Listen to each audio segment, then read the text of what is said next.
Dieu, que la grâce et la faveur de Dieu vous soient multipliées en abondance.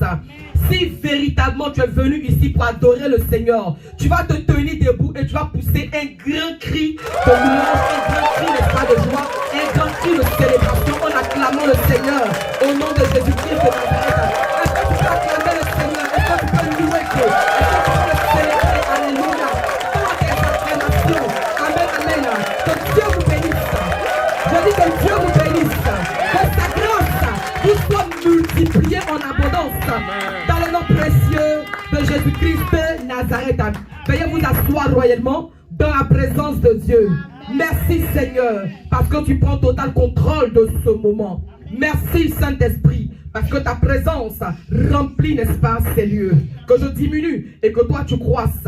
Au nom de Jésus-Christ de Nazareth. Amen, amen, amen. Alors ce jour, je vais parler de quelque chose d'important. Je vais partager avec vous quelque chose, n'est-ce pas, de magnifique, quelque chose de glorieux, quelque chose d'excellent. Amen. 5 principes à accomplir pour se relever. Tel est le thème de mon message en ce jour. 5 principes à accomplir pour se relever. Alléluia. Bien aimé, comprends que celui qui doit se relever, c'est celui qui sait qu'il est abaissé, il sait qu'il est rabaissé. Alléluia. Écoutez, dans la vie, nous sommes, n'est-ce pas, souvent, bien des fois, confrontés à des situations qui nous donnent, n'est-ce pas, de nous retrouver par terre, qui nous donnent effectivement de nous retrouver, n'est-ce pas, limités, qui nous donnent vraiment d'être dans la honte. Alléluia. Gloire à Jésus-Christ de Nazareth. Parce que le relèvement est synonyme de rétablissement. Le relèvement est synonyme d'élévation. Le relèvement est synonyme de restauration. Gloire à Jésus-Christ de Nazareth. Alors, nous savons tous que la grâce est une aide surnaturelle accordée par Dieu aux hommes pour leur salut. Amen. Bien entendu, ce n'est pas parce que nous méritons cela, mais Dieu seul nous accorde cela. Alléluia. Amen. Vous comprendrez quelque chose tout à l'heure. En réalité, ce n'est pas parce que tu es chrétien que la grâce de Dieu doit se manifester. La grâce de Dieu se manifeste à tout le monde, à chacun.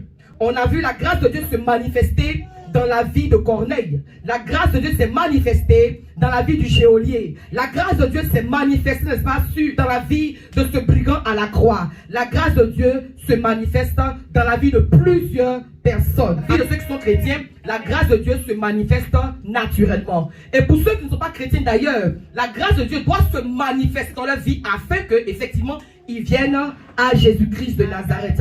Amen. Alors, sans plus tarder, nous allons prendre nos Bibles dans le livre de Luc 5, du verset 1 au verset 11. Amen. Et je lis la parole du Seigneur.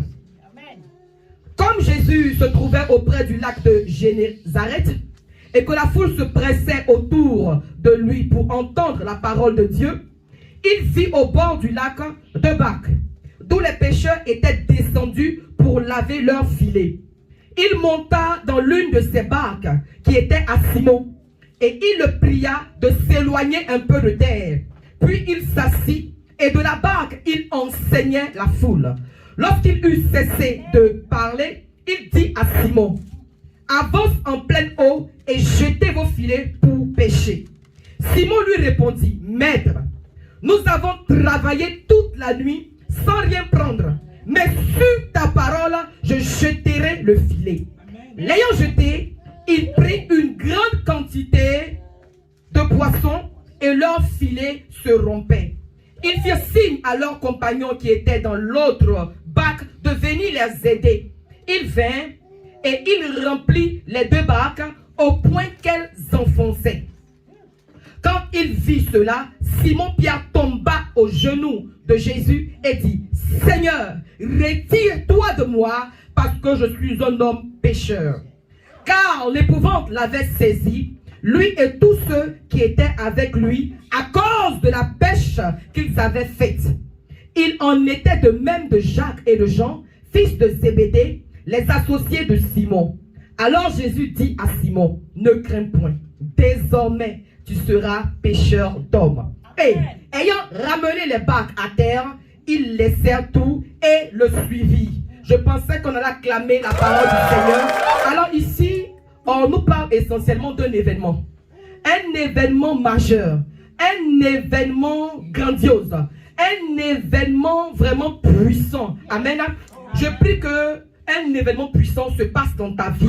Au nom de Jésus-Christ de Nazareth. Oui, nous sommes ici en face d'un grand événement. J'ai nommé la pêche miraculeuse. Alléluia. Comme je le disais, le relèvement est synonyme de rétablissement.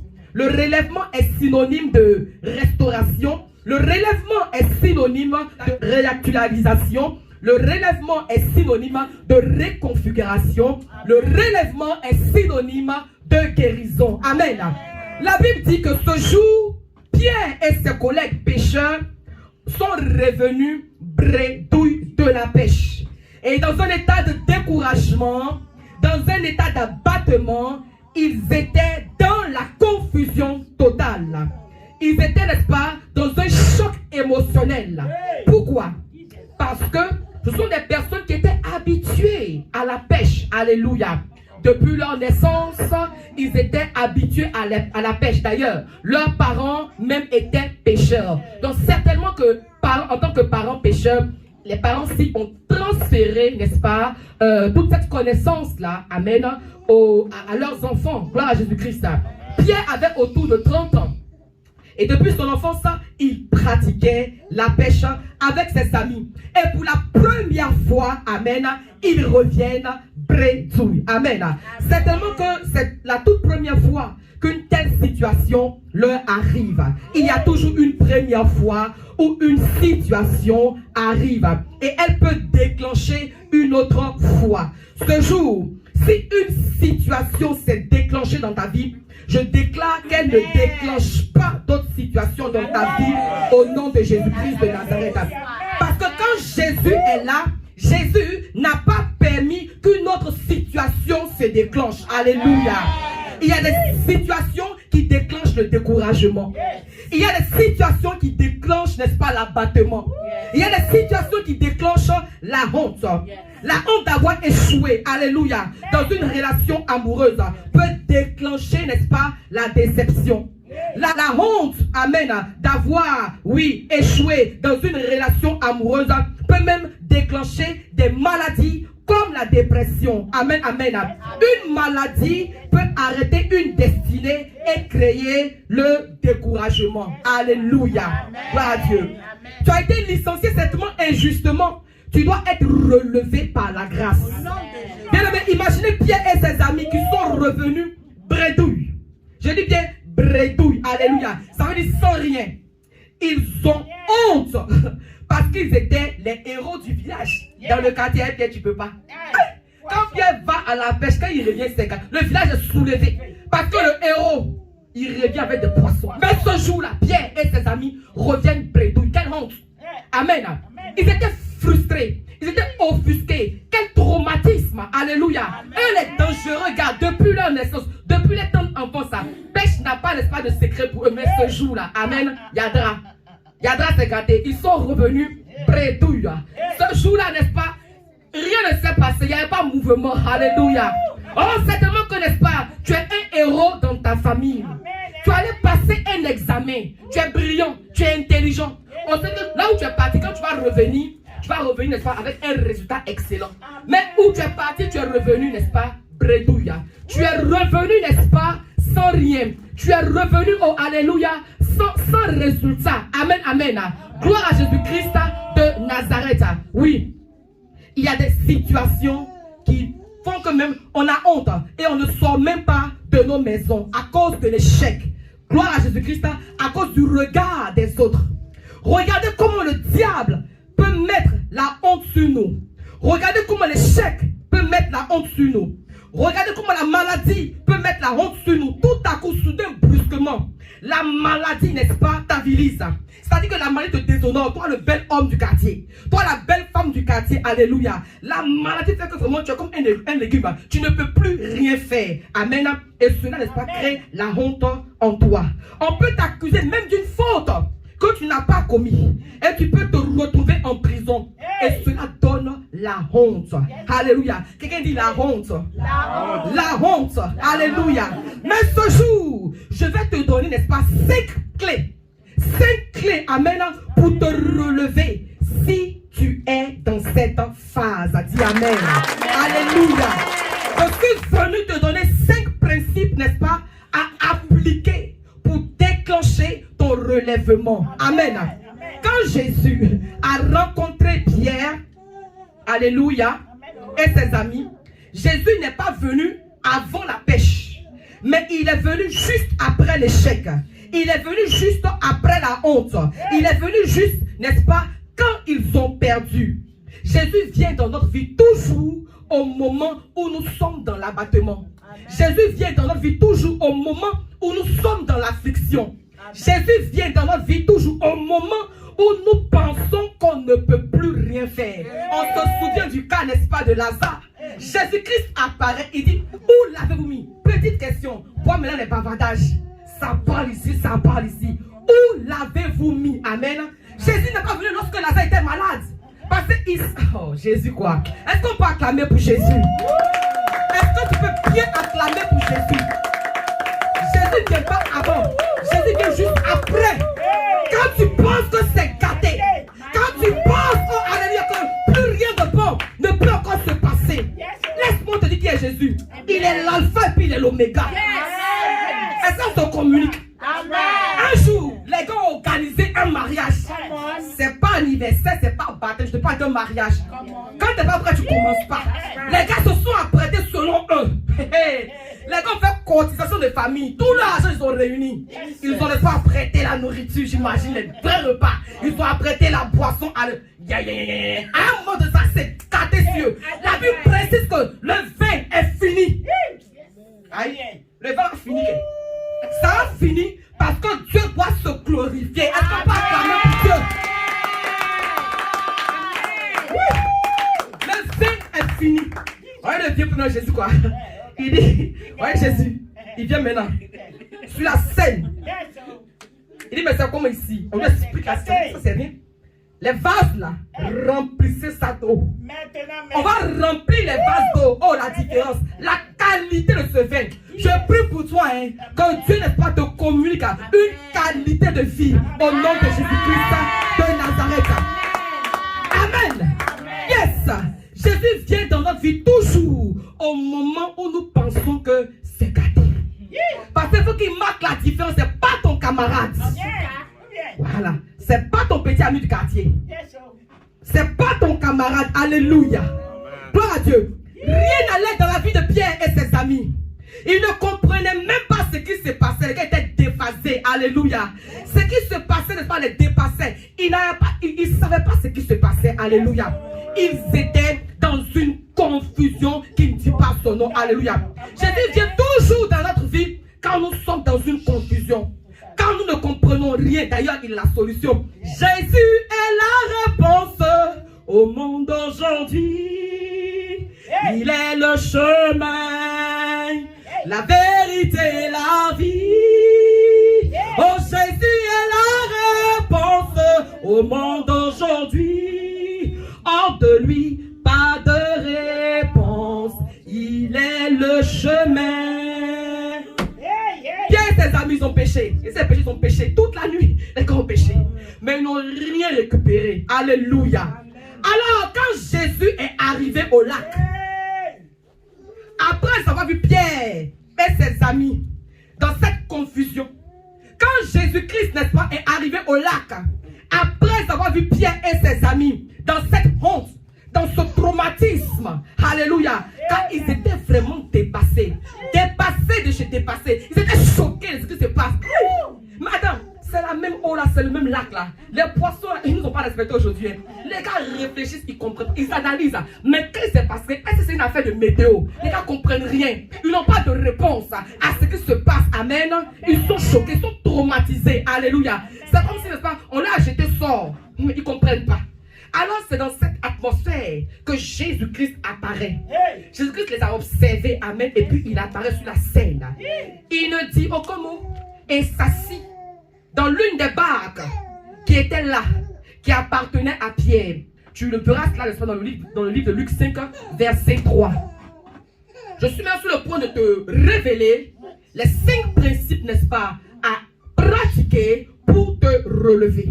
Amen. Alors, le premier principe qu'il faut respecter pour se relever, numéro 1, note-le, céder sa barque.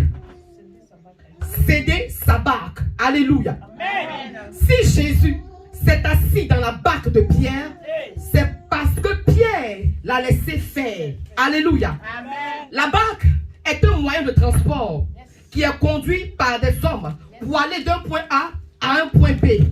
Pierre l'utilisait pour aller à la pêche. Et tant qu'il ne pagait pas, la barque est immobile. Amen, amen. C'est lui qui l'envoie où il veut. La barque, bien aimé, c'est notre vie. La barque, c'est ta vie. Nous voulons que notre destinée s'accomplisse. Il faut céder sa barque au Seigneur. Il faut donner ta vie au Seigneur. Il faut céder ta vie à Jésus-Christ de Nazareth. Ce jour, tu dois céder ta vie à Jésus. Il faut qu'il s'asseye dans ta vie. Il faut que Jésus, n'est-ce pas, s'asseye dans ta vie.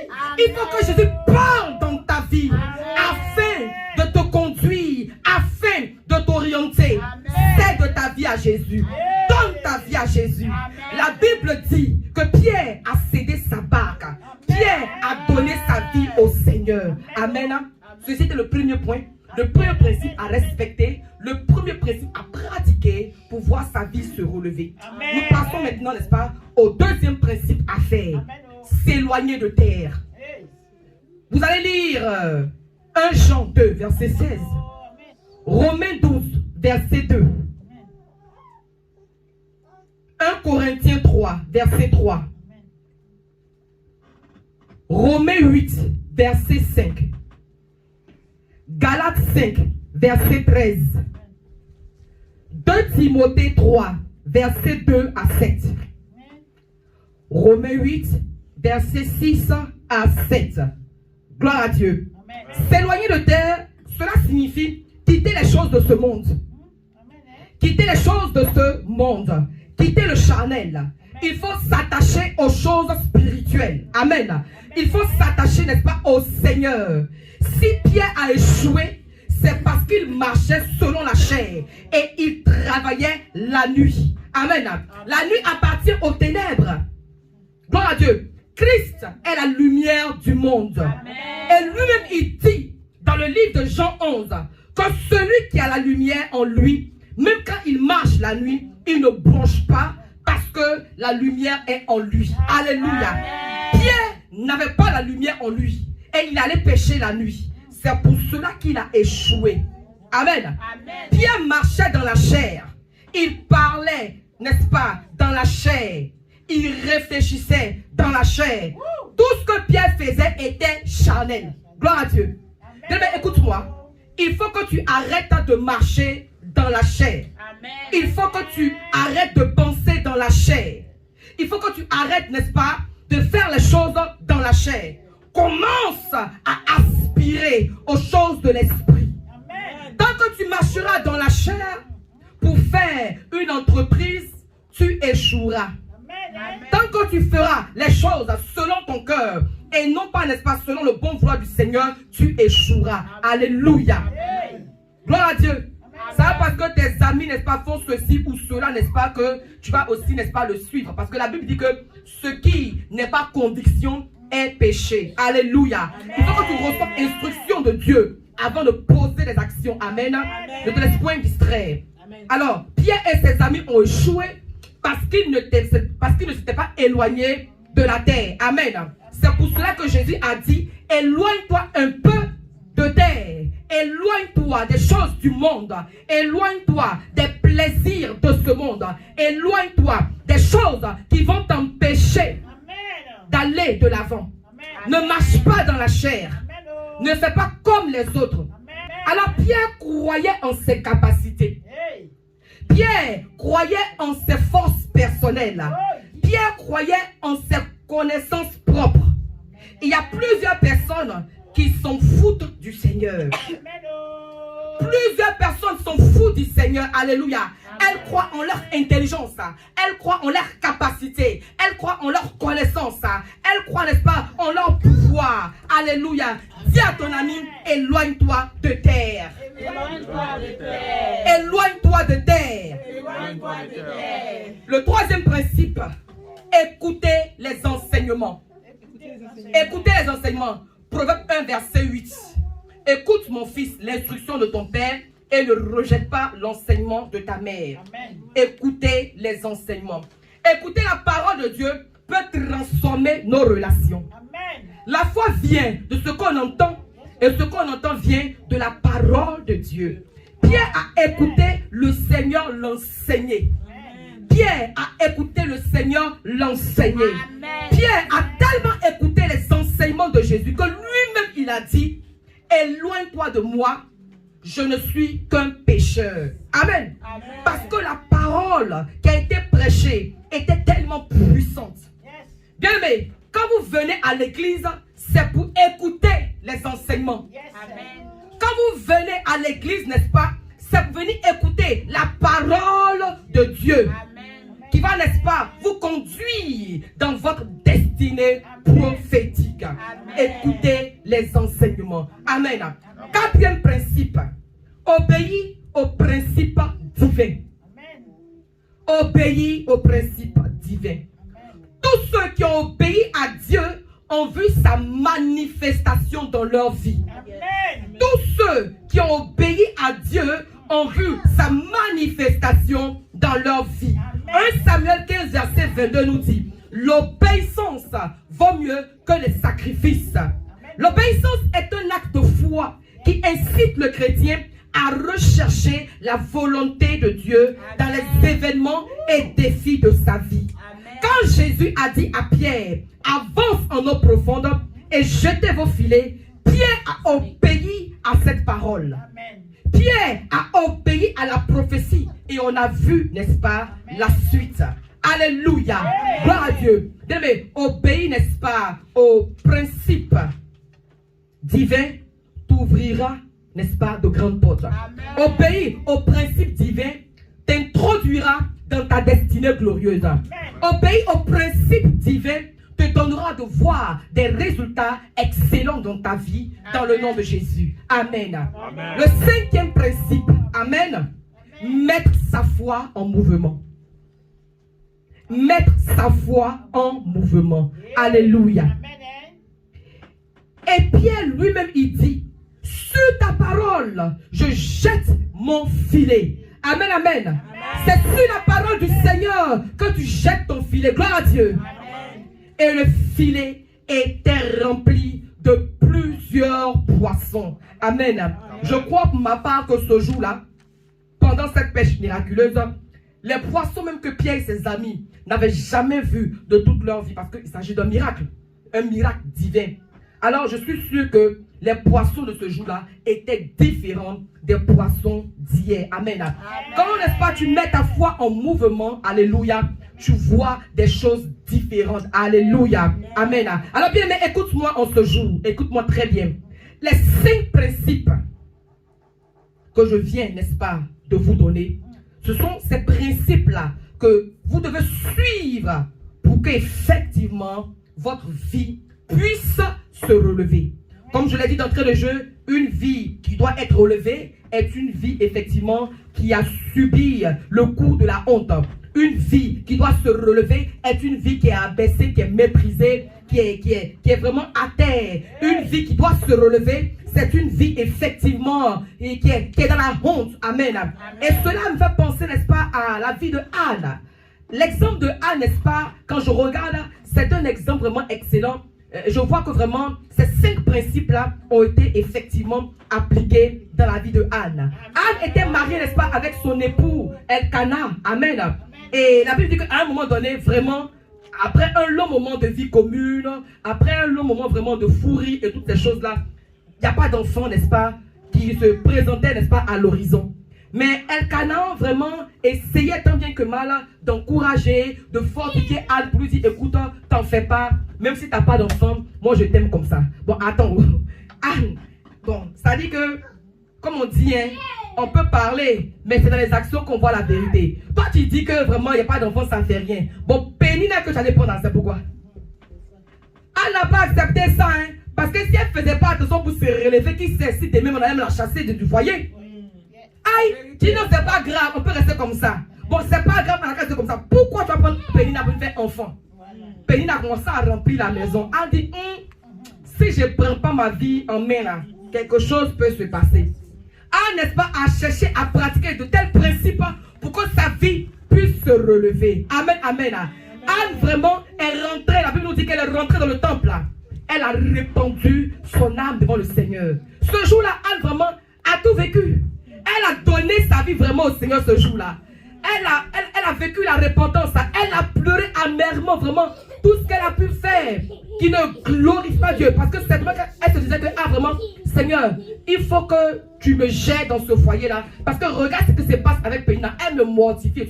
Là, que tous les jours, il partait au temple là. Mais rien ne se passait. Mais ce jour-là, Anne va prendre la résolution de se lever. Oh, amen. Elle va prendre la résolution de se lever et cela va changer toute chose.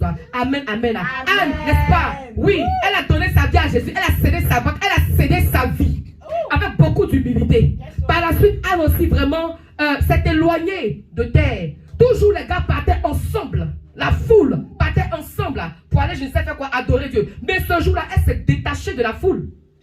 Elle s'est détachée du commun des mortels.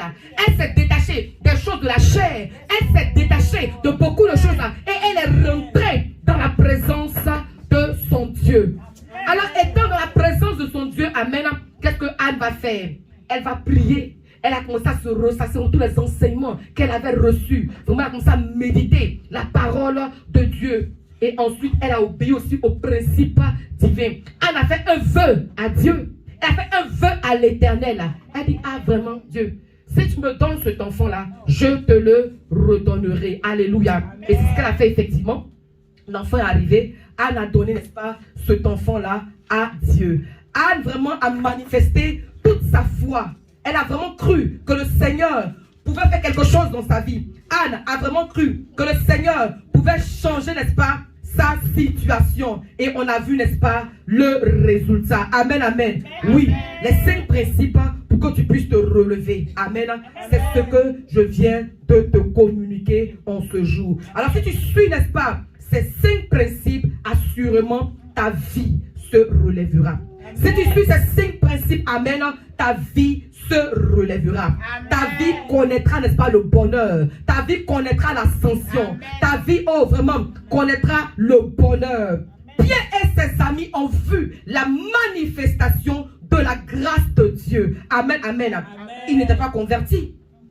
Ils n'étaient pas convertis encore. Amen. Ils n'étaient pas disciples encore. Alléluia. C'est après ce qui s'est passé qu'ils ont suivi Jésus. Mais le miracle de Dieu s'est produit dans leur vie parce qu'ils ont respecté tout ce qui a été dit. Apprends à respecter tout ce que la parole de Dieu te dit. Apprends, n'est-ce pas, à pratiquer, à mettre en pratique tout ce que la parole de Dieu te dit. Amen. Et tu verras la gloire de Dieu se manifester. Je reviens encore sur l'exemple de Lazare. Amen.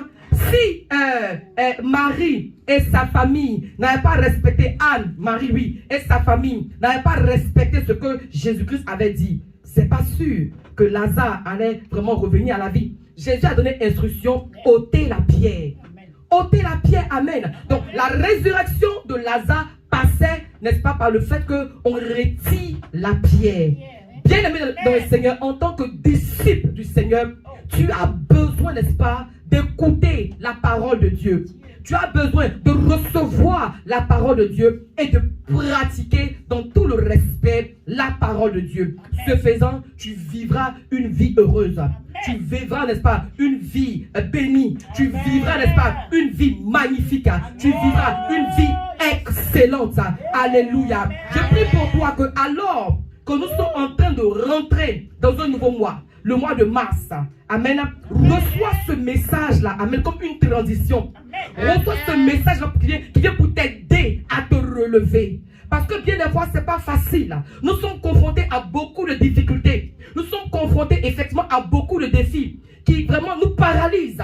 beaucoup de choses se passent autour de nous, beaucoup de choses arrivent et subviennent, n'est-ce pas, au-devant de nous. Et cela fait que vraiment, nous vivons dans la honte, dans le manque. Amen. Dans la disette, dans beaucoup de mépris et toutes ces choses-là. Aujourd'hui, vraiment, certainement quand tu avais une bonne position, tu avais vraiment beaucoup d'argent, mais pour une raison ou une autre, toutes ces choses-là vraiment t'ont été retirées et tu vis dans la honte. Tu as honte même de sortir, tu es caché dans ta chambre, tu dis, avant si tu sors, on va se moquer de toi. Tu as la honte même du quartier, tu as la risée, n'est-ce pas, de la vie. Alléluia. Amen. Tu as baissé, tu dois te relever. Amen. Tu as baissé, tu dois te relever. Je pense à la femme samaritaine, elle a été relevée. Elle était rabaissée au quartier. Normalement, quand on va puiser l'eau là, c'est quand il fait beau. On peut aller puiser de l'eau au puits quand vraiment il fait très chaud. Mais la femme samaritaine, à cause de son abaissement, à cause de ce que vraiment les gens la méprisaient, elle se cachait. Alléluia. Elle avait honte de sortir avec les jeunes filles de son village pour aller puiser de l'eau. Mais ce jour, n'est-ce pas, elle a fait une rencontre extraordinaire qui va radicalement changer sa vie. Alléluia. Elle a rencontré le Seigneur. Elle a accepté le Seigneur. Et sa vie a été relevée. Elle a accepté, n'est-ce pas, les enseignements du Seigneur. Elle a été relevée. Alléluia. Bien-aimé, donne ta vie à Jésus. Accepte le Seigneur. Fais le choix et prends la décision radicale de marcher avec le Seigneur. Fais le choix et prends la décision, alléluia, de faire chemin, de faire route avec le Seigneur. Ta vie sera relevée. Ta vie sera transformée. Ta vie sera impactée. La vie de la femme samaritaine n'a plus jamais été la même. Amen. Celle qui était rejetée, celle qui était abandonnée, qui était humiliée de tous, amen, était devenue une servante de Dieu. Je prie pour toi, amen, que après ce message, ta vie soit relevée. Amen. Que après ce jour, ta vie soit relevée. Je déclare sur ta vie que tu rentres dans le mois de mars relevé. Amen. Tu rentres dans le mois de mars relevé. Amen. Tu rentres dans le mois de mars relevé. Amen. Si le Seigneur te donne d'entendre un pareil message, c'est parce qu'il sait, il a conscience, oh lui le bon Père, que certainement que tu es en train de vivre un échec. Amen. Si le Seigneur te donne dernier dimanche de février d'entendre un pareil message, c'est parce qu'il sait que quelque part dans ta vie, tu as baissé. C'est que tu as baissé financièrement. C'est que tu as baissé dans ton couple. C'est que tu as baissé dans la société. C'est que tu as baissé, tu es méprisé, tu es refoulé. Oh, vraiment, dans ta famille, dans ton foyer, dans tes études. C'est que là où tu m'entends, tu es baissé, tu es négligé, tu es bafoué, tu vis la honte, n'est-ce pas, de tous les temps. Parce que tu as un manque, parce que tu as échoué, parce que tu as perdu. Mais je déclare sur ta vie, alléluia, en ce jour, le relèvement divin, le relèvement, le relèvement, le relèvement, le relèvement, au nom de Jésus. Reçois le relèvement. Amen. Et quand Dieu apparaît dans une situation qui a baissé, il vient pour relever et il le fait de façon extraordinaire. Depuis tout le temps, Pierre et ses amis péchaient. Mais quelle bonne pêche il faisait. On te parle de vraie pêche qu'on appelle pêche miraculeuse. Je prophétise sur ta vie dans ce jour. Je prophétise sur ta vie en ce jour. Je prophétise sur ta vie en ce jour. Le miraculeux, tu vivras. Le miraculeux, tu vivras. Le miraculeux dans le nom de Jésus-Christ de Nazareth. C'est en cela que tu comprendras que Jésus-Christ est passé dans ta barque. Quand Jésus-Christ arrive dans ta barque, quand tu sais de ta barque à Jésus, quand tu sais de ta vie à Jésus et qu'il s'assoit, quand tu reçois ses enseignements, oh alléluia, il déclare une parole qui change ta vie. Il déclare une parole qui t'apporte la guérison. Il déclare une parole qui te relève. Il déclare une parole qui te fait du bien. Reçois la grâce de Dieu. Reçois la faveur de Dieu. Reçois l'onction de Dieu. Reçois l'autorité. Reçois la puissance. Sois immensément béni au nom de Jésus. Oui, Dieu n'a pas permis que Pierre retourne avec la honte. Le Seigneur ne veut pas que tu sois dans la honte. Le Seigneur ne veut pas que tu sois dans l'abaissement. Le Seigneur ne veut point que tu sois, n'est-ce pas, méprisé. Voilà pourquoi il apparaît dans ta vie. Et il apparaît dans ta vie en ce jour pour te relever. Tu es relevé au nom de Jésus. Tu es relevé au nom de Jésus. Tes affaires sont relevées au nom de Jésus. Tes finances sont relevées au nom de Jésus. Oh, toi vraiment, tu es âgé. Tu es le premier de ta famille. Tu es le plus grand. Mais vraiment, tu n'es plus considéré. Parce que tu n'as rien à offrir à quelqu'un. Tu n'as rien à donner à quelqu'un. Tu as tout perdu. Tu fais pratiquement la honte de ta famille. En ce jour, je prophétise sur ta vie le relèvement au nom de Jésus. Le Seigneur te repositionne. Il te redonne de la valeur. Toi vraiment, qui étais apprécié au quartier. Toi qui étais apprécié dans ta famille. Toi qui étais apprécié dans ta maison. Toi qui étais apprécié en ce jour. Tu retrouves le repositionnement. Amen. Tu retrouves ta notoriété. Amen. Tu retrouves ta gloire. Tu retrouves ta grandeur. Au nom de Jésus-Christ de Nazareth. Sois béni. Le Seigneur me parle d'une femme, n'est-ce pas, qui fait un commerce. Tu es dans une activité, alléluia. Et l'activité a pris un coup. Reçois la visitation du Saint-Esprit en ce jour. Reçois le relèvement dans tes affaires. Reçois le relèvement dans tes activités. Au nom de Jésus-Christ de Nazareth. Quand tous ceux, je prie pour toi, quand tous ceux vraiment qui n'avaient pas cru en toi, tous ceux qui t'ont humilié, tous ceux qui pensaient que rien de bon n'allait sortir de toi, c'est parce que Jésus-Christ n'est pas encore arrivé. Mais quand Jésus-Christ arrive, oh, c'est la pêche miraculeuse. Amen. Quand Jésus-Christ arrive, c'est la pêche miraculeuse qu'on vit. Et quand Jésus-Christ vient dans ta vie, amen, la bénédiction qu'il te donne, c'est tellement grand. C'est trop en fait. Tu ne peux pas contenir la bénédiction de Dieu. Pierre ce jour-là a appelé les amis. Il dit venez manger poisson. D'habitude, ce qu'il pêchait là vraiment, c'était restreint, c'était limité. Il donne un peu. Mais ce jour-là, c'était trop, ça déborde. Je déclare sur ta vie une bénédiction extraordinaire, une bénédiction miraculeuse, une bénédiction puissante. Que Dieu fasse de toi une source de bénédiction. Que Dieu fasse de toi une source de bénédiction. Au nom de Jésus-Christ de Nazareth. Soyez bénis dans le relèvement. Soyez bénis dans le relèvement. Dans le nom de Jésus-Christ de Nazareth. Amen, amen, amen.